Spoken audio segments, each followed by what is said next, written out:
সুধী ভক্তবৃন্দ, গত ২৬ ও ২৭ জ্যৈষ্ঠ ১৪৩১ বঙ্গাব্দ ইংরেজি ৯ ও ১০ জুন ২০২৪ রোজ রবিবার এবং সোমবার ২ দিন ব্যাপী শ্রী জিতেন পাগলের তিরোধান দিবস উপলক্ষে প্রতি বছর নয় এবছরও অনুষ্ঠিত হয়েছে মতুয়া সম্মেলন, ধর্মালোচনা ও হরিভক্ত মিলন মেলা।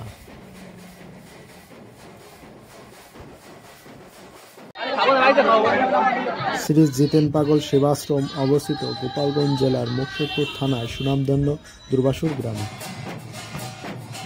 গত ২৬শে জ্যৈষ্ঠ ১৪৩১ বঙ্গাব্দ ইংরেজি ৯ জুন ২০২৪ রোজ রবিবার শুভ অধিবাস সুসম্পন্ন হয়।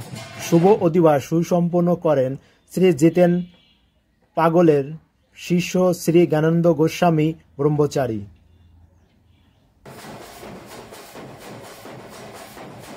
সন্ধ্যা থেকে মতুয়া দল আসতে শুরু করে। মতুয়া দলের আগমনে শ্রী জিতেন পাগল সেবাশ্রমে হরিনামের রণাঙ্গনে পরিণত হয়। সারা রাত ভরে শ্রী শ্রী হরিসঙ্গীত, শ্রী শ্রী মহাসংকীর্তন বিরতিহীনভাবে পরিবেশিত হয়।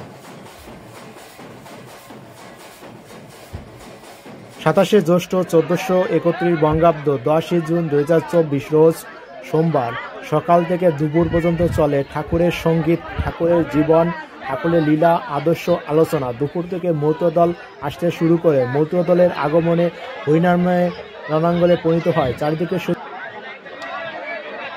ভক্তদের হরিনাম সংকীর্তন এবং প্রসাদ বিতরণ চলে সমানতালে। ভক্তদের প্রসাদ হিসেবে খাওয়ানো হয় বিভিন্ন প্রকারের সবজি দিয়ে ডাল, চাল সঙ্গে সংমিশ্রণে তৈরি খিচুড়ি। ভক্তদের পরম আনন্দের এবং পরম যত্নে গ্রহণ করে।